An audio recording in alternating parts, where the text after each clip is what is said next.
proper time management is very hard. Hybrid time management, even harder. But both of them are so worth both the time and the effort.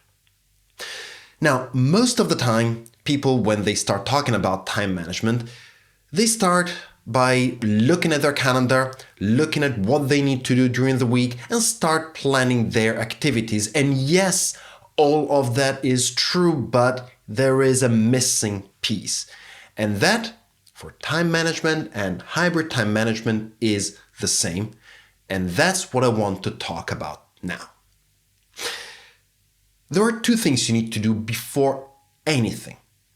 The first one is take pen and paper, sit down, and in general, write down your most important tasks. The things you need to do. I'm saying in general because some of them might vary week by week. But in general, you have a few tasks or activities you can write down. I want you to write them all down. And once you have them, those are your 10, 15, maybe 20 activities that are important for you. I want you to erase half of them. And then I want you to erase half more. And then I want you to boil them down to 3.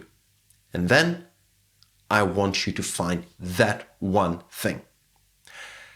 That thing that, let's say, if your time got cut down to 2 hours a week, you would choose to do every week.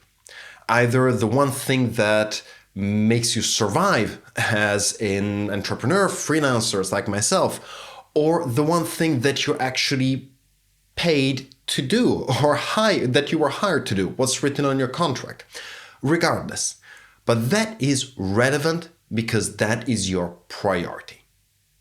Most of the time we get disconnected from that, and it's a really interesting exercise to find that again.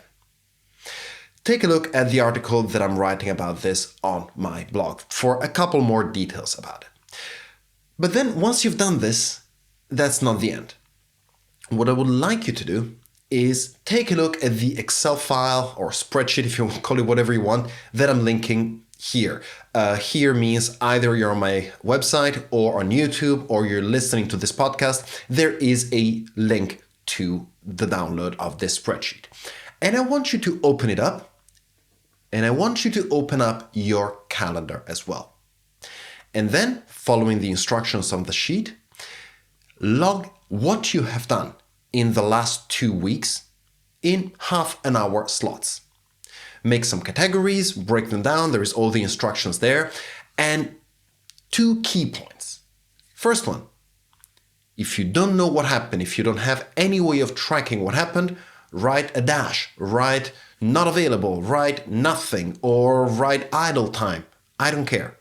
But you cannot claim you've done anything productive if you don't remember what you did.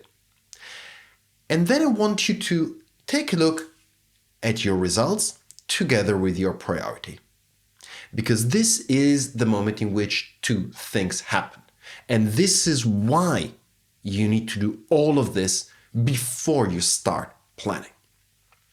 95% of the time I do this workshop in companies, people are shocked by how little time they have devoted the last 2 weeks to their priority. They might have done a bunch of other things, but they have not focused on their number 1 priority. Second thing that always happens, they are shocked, to say the least, by the amount of time that they have wasted or that they cannot account for.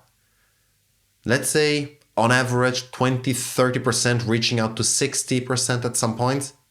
This is why those 2 exercises are so key, because they put you in a position of having a sense of urgency of managing your time. And you cannot be effective unless you have that sense of urgency. Try it out. Give me your ideas. Give me your results. Give me, if you would like, in private or in public, how much your result for idle time is. And then make your own conclusions. And we'll see in other videos or podcasts how exactly you can start planning your time, especially with the hybrid concept built in. Thank you, and talk soon.